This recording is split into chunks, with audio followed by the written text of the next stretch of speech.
Morning, everyone. No, it's not the morning, it's the afternoon. Economic Ninja here. I hope you're doing well. You know what's not doing well? The yield curve. What is a yield curve inversion? Let's talk about that. Yield curve inversion is when shorter term notes pay a higher effective rate than longer dated notes. All right. Christine Lagarde has just put out a warning, in a sense. Years ago, Christine Lagarde was touting that from the European Central Bank that things we were going to see a soft landing. Everything was going to be okay. We've been preparing to watch Europe melt down before the United States economy. And that is exactly what is happening right now. Now, Christine Lagarde has changed her tune and saying that you should not bet on a soft landing. And I hope that you aren't. I hope that you are not planning on the central planners or governments around the world to fix your problems for you, because I believe you'll always be disappointed unless you are the poorest of poor.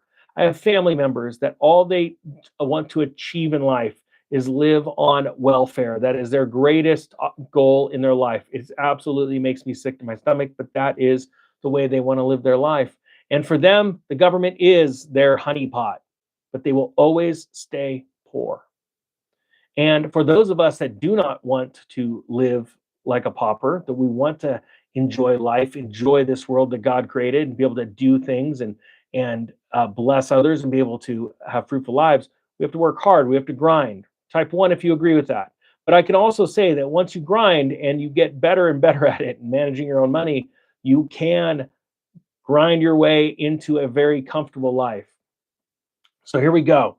Stories out of Zero Hedge. It says the yield curve and Christine Lagarde agree. Don't expect a soft landing. An inverted treasury yield has historically been associated with economic downturns preceding every recession since the late 1960s. Earlier this year, it set a new record for remaining inverted for more than 527 days, which was the 1980 record. But look, we don't have a recession right now, right? But there is something going on behind the scenes that most people don't realize. Since then, we've seen massive, massive printing from the government. The government is printing insane amounts of money. It says here the yield curve has inched slightly back up, but remains stubbornly inverted. And now even the wizards of global finance themselves, like the European Central Bank President Christine Lagarde, are warning against assuming that a soft landing is anything but assured for the global economy. This is their way of telling you a hard landing is coming, and we told you so. By them just saying, hey, you shouldn't just assume, because things are actually going bad. It's like that meme. Type 2, if you've seen that meme with Leslie Nielsen, he's going, hey, everything's fine, nothing to see here. And behind it's just chaos. I think it's from The Naked Gun, where everything's just on fire and blowing up. Christine Lagarde might as well be doing a Leslie Nielsen bit right now. It says here the yield curve hasn't remained this inverted overall since the Great Depression. Recessions, you got this blows me away. It's like we haven't seen numbers this bad since the Great Recession. We haven't seen numbers this bad since the Great Depression. And people are just looking around, just head up their butt, just like, this is great. Life is great. Biden, yeah, okay, messes up a couple times. Holy cow. It says recessions reliably follow this trend, but pundits are saying that this time it's different because it doesn't signal a contraction in credit as it has in the past, and stocks have rallied since the inversion began. Well, of course, they want to run to catching more yield. They also say that markets have become more aware of the yield curve and priced it in, reacting with cutbacks before the real recession sets in and forces more pain. I love how the author says right here, reacting with cutbacks before the real recession sets in and forces more pain. Why would they say real recession? Well, it's because Joey Biden said that he just changed the definition of recession, but he also changed the definition of crap in your pants. I mean, the truth is, type 5, if you agree, White House has gone straight up nutball. Our government's gone nutball. There ain't no Republican and Democrat anymore. It's all the same. They're all nutballs. And when the official announcement of the recession is announced, the people that never listen to you or I, they will go running for the hills. They'll stop spending. Like, oh, it's official recession. Okay, that means we stop spending money. That's actually what happens because they're nutball. Hashtag nutball. With a massive wave of commercial mortgage loans set to mature between 2024 and 2025, the record number of empty office buildings in American cities with little hope of finding occupants there are at least $1.2 trillion worth of reasons to be concerned. Now, here's something really important to note because it's one thing to see our yield curve inverted, but it's something else to see in other countries. It says it's not just the US either. The yield curve on Canadian bonds has been inverted as well, with persistent inflationary pressures remaining despite Canada's central bank recently making the decision to cut rates. What?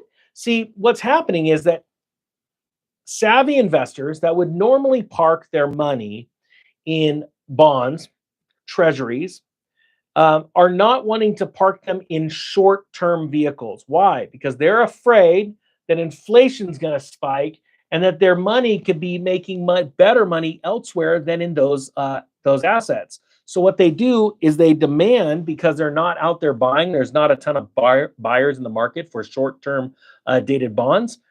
They force the market to offer higher rates. This is why you have shorter-term debt being priced at higher rates than longer-term debt. They go, 30-year bonds, all right, that's fine. 30 years, I'll lock my money up and I'll make X amount per year until my 30 years done. I'm happy with that because everything will fix itself by then. Yeah, right. So it says in the UK, the yield curve is recently flattened out after being inverted for a year. Now, unsurprisingly, Jerome Powell has just ruled out a summer rate cut, citing modest progress on inflation. Higher for longer monetary policy won't be enough to bring prices back down. The only thing that Jerome Powell should be signing is like, our lies worked. We just rejiggered all the numbers for inflation, and you guys bought it. That's what blows me away. But then again, there's some pretty crazy people in this world. The yield curve ticked back up after Trump debated with Biden, which shook up the 2024 race. Well, it shouldn't really shook it up. He didn't really do a lot of interrupting, and Biden just acted like a complete tool. Like I don't know how that could shake things up, and fueled expectations that a Trump win was possible. What? Hold on here. Let's do a live poll. Type 10 if you're going to vote for Trump. Type 11 if you're going to vote for Biden. And I'm making Biden's vote 11 because you got to really crank it to the next notch to watch that guy be president for another 4 years. So let's just see. This is live right now, everybody. Cast your votes. Oh, wait, all 10s. Is there an 11 in there? Someone can either be sarcastic or serious. Someone's like, oh, I should type 11, but he does crap his pants. He craps the bed all the time. He's doing all kinds of crazy stuff.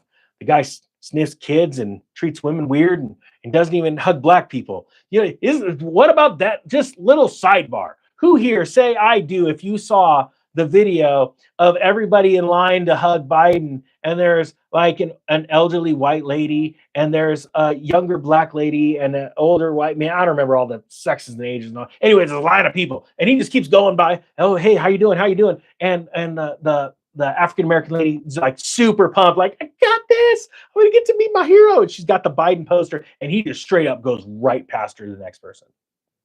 A lot of people don't realize what this guy, who he actually is. He's one of the oldest people, longest standing in government, period. But how he treated people of color is absolutely horrible.